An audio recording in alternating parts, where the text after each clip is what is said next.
Hey everybody, TC Bradley, host of God Made Millionaire TV, the hottest show on television. And I've been waiting all week for you, yes you, to stop on by and watch our show. And what a show we have lined up for you today.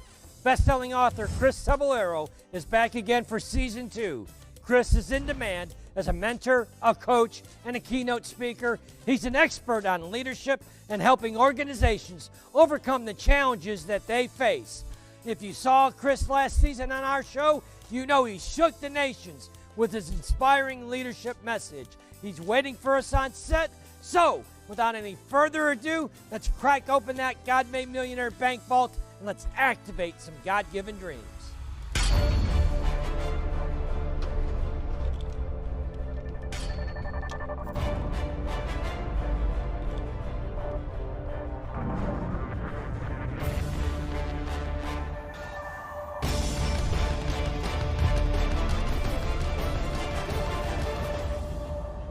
Chris, welcome back to the show. It's always great to be here with you, TC. Thanks a lot for having me back.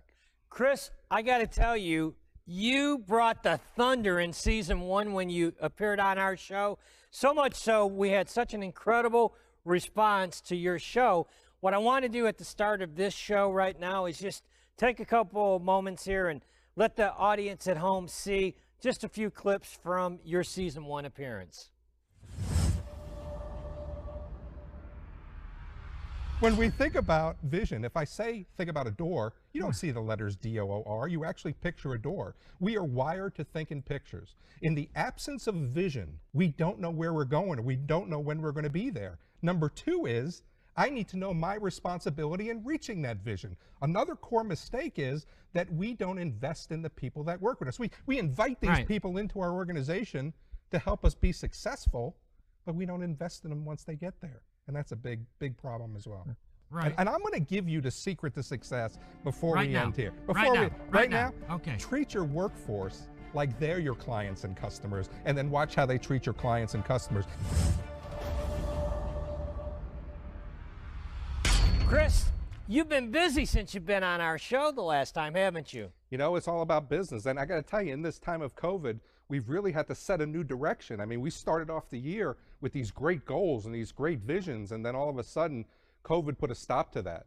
And one of the things that I think was important is we had to be able to stay true to the goals that we could have stayed true to, and a lot of things happened for me in 2020. Well, one of the things is I have to congratulate you. You've done it again. Published another book. It debuted #1 on the Amazon bestseller list. You beat out some pretty big names, big boy. Yeah, I got to tell you, I mean, I just love being able to teach, right? And sometimes that's standing in front of people. Sometimes that is writing books. Sometimes that's writing little blog posts. But one of the things that I wanted to do is write a book about coaching. And I get it all the time, man. People are going to say, you know, Chris, you're a coach. How do I start my own coaching business? And I try to give them a little bit of advice. But when I wrote this book, one of the things that was really important was, do I really outline for people how to develop a coaching business without them having the skills to coach people? So the importance of coaching really is a science. So I wanted to be able to develop the skills that you need to be a successful coach before we get into the, you know, the processes of how do you run a coaching business and what that looks like. What is an idea? You know, we've got people watching at home, and maybe you're watching this and you feel like a dream of yours is to become a coach. Yeah. As you say. What would be your recommendation for that person? Well, one of the things that you got to think about is anybody can teach anyone something. I mean, we were put on this earth for some reason, right? We beat everybody out to be born and to kind of be in this position. And one of the things that I say to people all the time is that you have a special gift. And I hear you say that all the time as well. And if you don't share your special gift with people, you are really doing them a disservice. So you've got to be able to find out what your passion is, what your motivation is, what gets you out of bed in the morning, and then figure out how can you share that with somebody. So when you think about coaching, your job is to guide them. Your job is to teach them. Your job is to polish them. It's not to create another you. It's really to kind of help them to take your nuggets of wisdom, take your pearls of wisdom, let them polish them, and let them make them their own. And then in turn, they're taking the stuff that you gave them and they're going to share it with someone else down the road. Chris, what would be who would be the ideal person that should read your new book? You know, I think that this is really going to be geared towards the frontline supervisors, the managers, and even the vice president and directors. But really, it's anybody. So when we think about this from a leadership standpoint, when we think about this from a coaching standpoint, leadership is influence. John Maxwell tells us that all the time. Nothing more, nothing less. If we can't influence people, we can't lead people. So, but one of the things that you think about is it's taking that influence and being able to pass it off. So anybody can teach, anybody can influence, anybody can coach at any given time. So if you want to be able to learn the science behind coaching, that's where this book comes in and gives you those skills. I mean, so when we think about this, you know, you talk about the art of service. If you're not going to be willing to serve people, don't think about coaching them. You know, then we talk about coaching yourself and how to motivate yourself. The hardest thing that we have to do is keep ourselves on that path and keep ourselves motivated and keep ourselves moving towards that, you know, that big goal and constantly continue to grow. I mean, leadership is something that you have to learn every day, and that journey never ends. If you can't influence people, you can't lead people. That's powerful, man. I mean, that's really, I mean, and you know, that's, the law of influence, and we've got to be able to make certain that people want to, I mean, they need those mentors, they need those role models, and we've got to be able to figure out the best way to ingratiate ourselves. You know, we've got to touch their heart. If we can't touch their heart, we're not going to be able to take their hand and say, follow me, right? Right. And that's really where it's going to move into, to say, how can I best help you? How can I best guide you? How can I get you from where you want to be? One of the things that I ask people all the time is, where are you in reaching your goals? Well, I don't know if I have any goals. Well, where do you see yourself in the next 3 years? You know, if you don't start setting plans, you got a vision to reach the, vision that you want to attain. I want to be the best show on cable TV, which you probably already are, TC. So cheers for that, right? But I want the best show. So what are the goals to make that happen? Get your own church, Chris. Get your own church. So, but one of the things is we got to be able to have that vision. You know, I got visions that I want to do. You know, I want to be, I'm a paramedic, so I want to be recognized in my career field for that transformation in this space. You know, I want to be able to be recognized as an international leadership specialist. And because they're my goals, I do want to find a cure for baldness. Because if I can do it, I want to work that out, right? But when we think about this from the growth standpoint, we look to people, we role model after people, we want to go ahead and be like other people. And this is where coaching comes in. Chris, I want to honor you, take a moment and honor you for your service to the community. As a paramedic, it has opened the eyes of our country to the reality of the heroes, the unsung heroes of our communities, the EMS personnel. If you'd give a shout out, if you wouldn't, look into the camera, give a shout out to your brothers and sisters. Yeah, I got to tell you, I mean, I am proud to be a paramedic. And during this time of COVID, it has really been challenging for you. And a lot of people don't know what you're having to go through.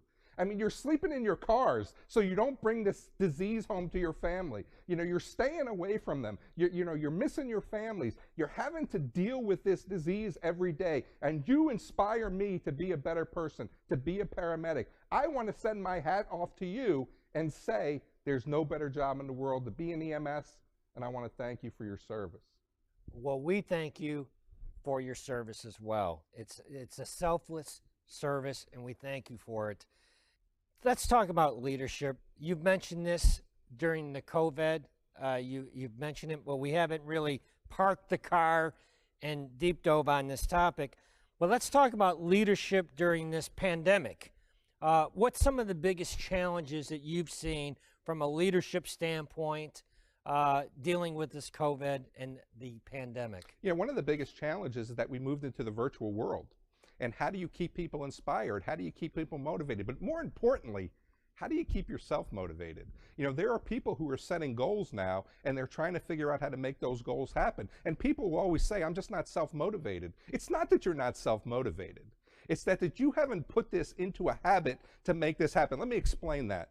So what's going on now is that you want to lose weight. You want to quit smoking, right? But where does that fit? Where does losing weight fit into your daily routine? We get up in the morning, we go into the shower, we drive the same body part every day. We eat our breakfast, we get in the car, we drive the same route every day. You go to lunch the same time, you come home and you do it all over again. Where does losing weight fit in your day? There's a great quote that says, to get something you've never gotten, you've got to do something you've never done. And if you need to put a new habit somewhere, you've got to give something up. You know, what you're trying to find, your next big thing, isn't in the same everyday habits, because if it was, you would have found it already. So you've got to do something different to make this habit strong.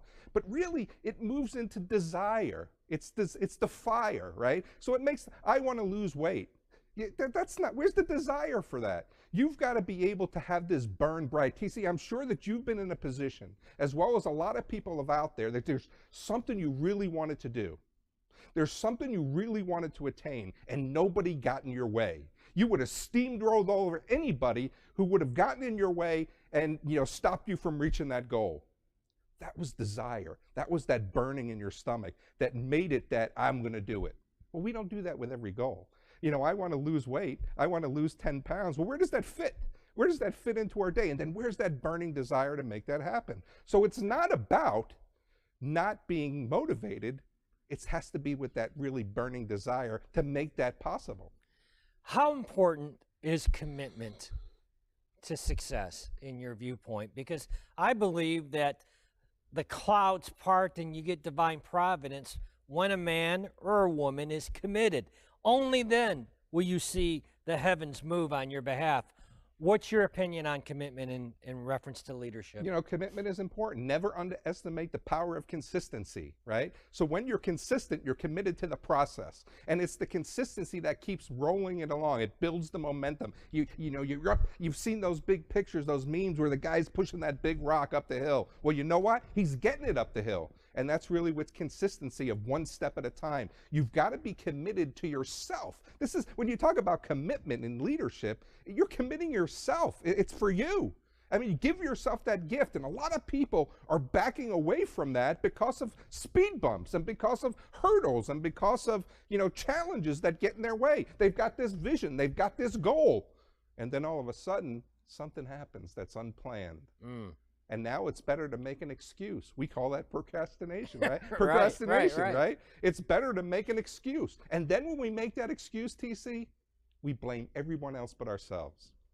What's the biggest challenge for a leader today during this pandemic? You know, I think it's inspiration and motivation of your team. We're not in the office. You know, I can't see them. I can't touch them. I can't influence them. I see them in 6 boxes on my Zoom screen, right? We've got to be able to try to find the ways to give them what they need to be successful when they're away from you. We don't forget their goals. Our job is to help them develop to the next level. People come to us with a set of skills. People come to us with a set of knowledge. If we're happy with that, where's our organization going to go? I don't hire you for what you've done. I hire you for what your potential is of what you're going to do for me. Great segue into companies that you're working for right now that have called you in for your help in your leadership. Can you talk a little bit about that? Yeah, I mean, I've got a lot of people that really are trying to develop into the best that they can. You know, I work with an organization right now who is a delivery service for a top online company. Right. We can't name them, but a top online company. You see their vans all over the city. Right. Those vans aren't owned by that company. They're independently owned. So the company that I'm working with has a leadership team that's a little bit younger. They have good passion, they have good knowledge, but they don't have the science. They don't know how to take the science and utilize it. So some of the things that we're trying to do is develop good process flow. What does good workflow look like? Companies less than 2 years old, right? We've been with them since the beginning. And now we're trying to develop what those processes look like. But we've got to be able to teach them the art and science of leadership, because there's 110 employees that work in that organization. They've got to be inspired. They've got to be motivated. And the true measurement of leadership success is how engaged, satisfied, and productive your workforce is. It makes no difference. There are leaders who are worrying about the bottom line, and they're worrying about the capital, and they're worried about the resource management. You need to invert that pyramid of the org chart, put yourself at the bottom, and put those employees at the top. Because that's the true measurement of leadership success, is how successful they are. When they're successful and they're delivering a great customer experience, you don't have to worry about the bottom line, because it'll take care of itself. Right.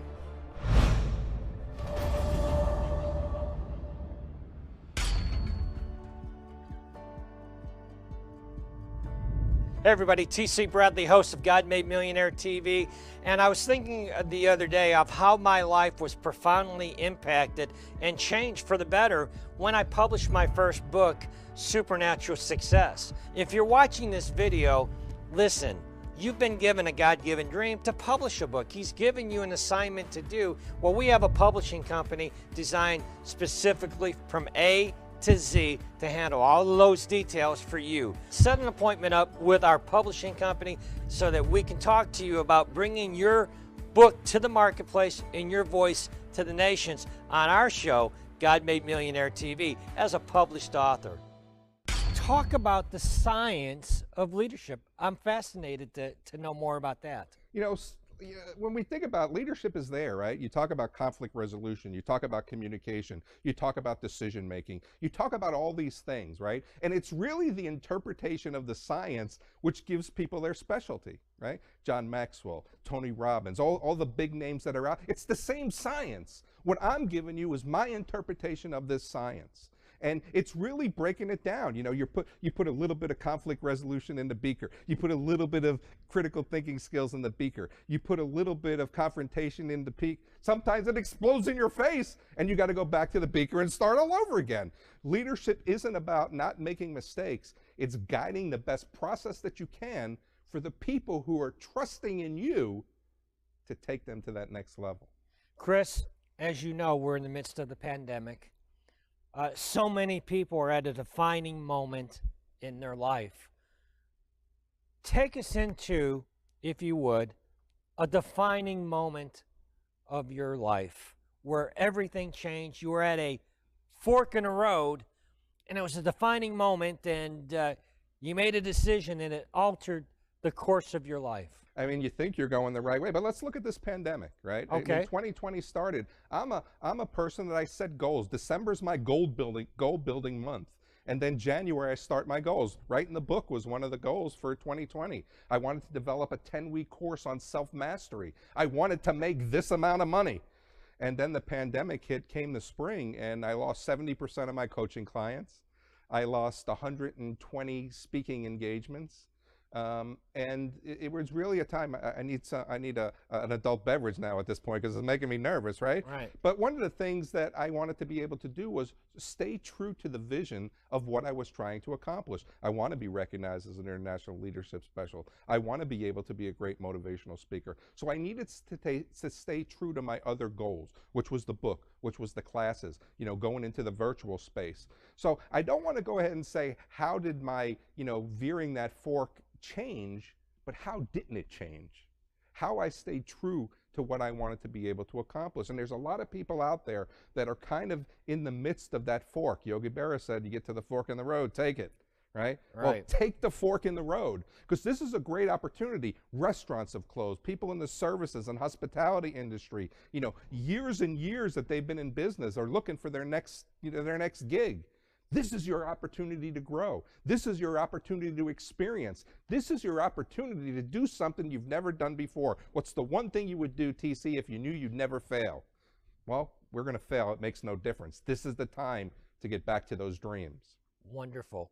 Chris, talk about vision and how important it is to have a vision. Yeah, I mean, I talked about this on our last show. And, I read a good book one time that said, where there is no vision, the people will perish. In the absence of a vision, you have no idea where you're going. And then days turns into weeks, weeks turns into months, months turns into year. All of a sudden, life is living you and you're not living life. You've got to be able to put yourself in a position that you're able to see where you're going. If you're a leader, you've got to be able to give your workforce that vision and then let them know what their responsibility is to reaching the vision. I'll give you an example. In my last operational role as an EMS chief, I was in charge of an ambulance company, and this ambulance company was in North St. Louis County. They were actually the one that was in the middle of the Ferguson crisis in 2014. And when I got there, I said, what's the vision of this place, of this organization? They said, to relocate the sick and injured. I'm like, well, that's an interesting vision, but let's go ahead and develop a vision. So I got the workforce to the table, and I got the leaders to the table, and I said, let's build a vision statement. And a lot of people I'll ask the question, how many in your organization, how many organizations here have a vision statement? You got to see the pride, TC, when they raise their hand. And then the next question chills them when I say, who can come up here and recite it for me? It's just a page in their strategic goal book, right? But we wanted to be able to develop a vision that was really going to set us apart. So with a lot of fluffy words, it was to deliver the highest quality of patient care and clinical excellence, be leaders in our community and role models for our career field. And I told them, if you follow me, one day we will compete and win the EMS Service of the Year nationally. 2014, we were those winners. Wow. That's what vision, that's the power of vision. Because I gave them something to see and to reach for, and they got it. 2 questions. Who do you ideally work with as far as a company is concerned, or even a coaching client? Yeah. I mean, really, I have an array. I have the frontline supervisor who wants to be able to engage their workforce, individuals who want to go from this position to that next position. And then I work with companies less than $1 million, and I've worked with companies as much as $500 million a year. And really, when we talk about this, it could be individual, group, and executive coaching. You know, for you personally, how do you get to your next level? We don't give ourselves that gift. We don't give ourselves that opportunity. This is something that you have to do. If you don't grow as a leader, you don't grow your organization to come behind you. Again, we hire these people in, we sit them in the corner, and we say, you know, if you have a problem, raise your hand. No. We've got to be able to grow ourselves to the next level so I get to grow the people who are coming or who trust me to that next level. I mean, this is a whole big process. When you start leading people, it's all about, you know, them trusting in you. You're coaching them, you're guiding them, you're their role model, you're their mentor. You've got to show them you care. So for me, anybody who wants to move from point A to point B, organizations, you want to be able to help grow your leaders so they take care of your most precious resource. The only resource in an organization that will gain in value, everything else will depreciate: computers, vehicles, equipment. But your workforce is the only thing that will increase in value. And when you increase their value, they do a better job for you. They're loyal, they're engaged, they're satisfied, they're productive, and they're happy. Right. Who's been the biggest influence in your life? Well, you've been a pretty big influence for me, right? I mean, we're here, we're friends. Right. We kind of talk all the time. But your mentorship and your guidance has been inspirational, you know? John Maxwell is another one who's my friend and mentor that has really, you think you know about leadership, and then you sit in front of John Maxwell and you realize just how much about leadership you don't know. My older brother, 13 years older than me, he's great inspiration for me. He has kind of that street sense to him, right? Right. You know, kind of like that common sense that people doesn't have, and he's kind of given me that polish. And then my younger brother as well has gone through a lot of stuff. So family is something that's very, very important, and they inspire me in different ways. You know, we tend to hire people who are like us, right? And that's the wrong thing to do. We need to be able to hire people that polish our weakness. And when people inspire us and we're, you know, we're mentored by them, we've got to find mentors that are different than where we're going, right? So again, my brother with the street smarts. I mean, what's his name? Chip. He doesn't have college, right? I mean, right. He's street, you know, he's streetwise. And but man, he's got such a great view on life, you know, and just a different perspective. You know, and but you got to find the people, even those mentors that you may not think. Find somebody outside your career field. Find somebody outside your organization. You don't have to teach you about work, but they could teach you about life. They could teach you about leadership. They could teach you about being a better person. And that's what mentorship is about as well. It's not just professionally, but how do I live my life personally? I mean, from your standpoint, you have your faith, right? You've got your health. You know, and those are the things that are mesmerized. I watch, you know, I get on the social media and I watch your interaction with the grandkids, and those are like, man, I want to be a grandpa like that, right? I've got grandkids too. How do I inspire those grandkids like you do? So we've got to be able to find the positive in people and let them add value to you and how you want to be, you know, how you want to emulate them. Chris, we're almost out of time for this show. I'd love to have you back again if you promise me to do that, please. Of course. Yep, happy to do that. But Chris, before we go, it would be remiss of my part if I didn't give you an opportunity. So many people are going through this pandemic. They need leadership. They need a word of inspiration, of hope. I want to give you an opportunity to speak into the camera and to speak to over 200 nations a message of hope and inspiration. Yeah, I mean, what a great honor that is. But ladies and gentlemen out there, this is a crazy time, right? This is a tough time. And where do I go next? Or what does the future look like? This is about your opportunity. And you've got to be able to create that opportunity. You know, they say that opportunity only knocks once. What I say is forget about waiting for it to knock. Build a door and go through it yourself. Opportunity creates success. Success creates money. Money creates wealth. What's the one thing that you always wanted to do if you knew you weren't going to fail? You know what? You're going to fail anyway. Experience comes from mistakes. Mistakes come from lack of experience. This is your opportunity to create your next opportunity for that success. Don't stop it from happening. Don't be afraid of it. Get outside that comfort zone. Go ahead and fall down. Go ahead and get up and start over again. There's speed bumps. There are hurdles. There are challenges that are going to get in your way, but growth happens because of the journey, not in reaching the goal. Chris, you got me all fired up, man. I'm ready to go off set and tackle something, but we're out of time. You promised me you're going to come back and see me again. I'll come back. Chris Cebollero, thank you so much. Thank you, TC. Hey, JL, can you believe we're at the end of another show? We are here, brother. We are here. You know, what I want to talk about in these closing moments is the value of commitment. I believe, JL, that the heavens and the earth will move for a man or a woman that is committed. And I'm talking about truly committed to their God-given dream. That's right. You know, TC, when I was growing up, I always heard this phrase, don't talk about it, just be about it. Don't talk about it, just be about it. If God has given you a dream, if God has given you an ability to go after your goals, you don't just talk about it, you be about it and commit to your goals. Commitment is the launching pad of miracles. Wouldn't you agree? Absolutely. I think that unless you're committed, every excuse and that little fat man up on your shoulder can talk you out of it. Shut up there, fat man. Can talk you out of your God-given dream if you're not committed. Right, absolutely, TC. I mean, it's so easy to come up with excuses. I don't have the time, I don't have the money, I don't have the skills, I'm not in a good space. But at the end of the day, the reality is the right time is always now. The right time is always now. And when you're being committed, you really have to be committed to being committed. Get your own church. That's JL. what it's all about. That's what's up, man. That's what's up. And speaking about what's up, I'm looking over at Big Mike. We're just about out of time. So you know what that means at home. It's time to break out your shades.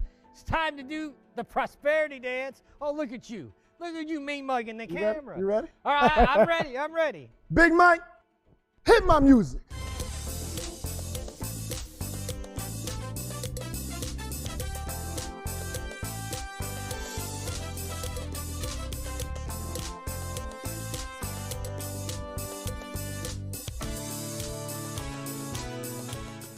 Hey everybody, TC Bradley, host of God Made Millionaire TV, and I'm honored and privileged to host the hottest show on TV, where each and every Sunday we feature God's people, faith-based entrepreneurs and leaders activating their God-given dream right before your very eyes.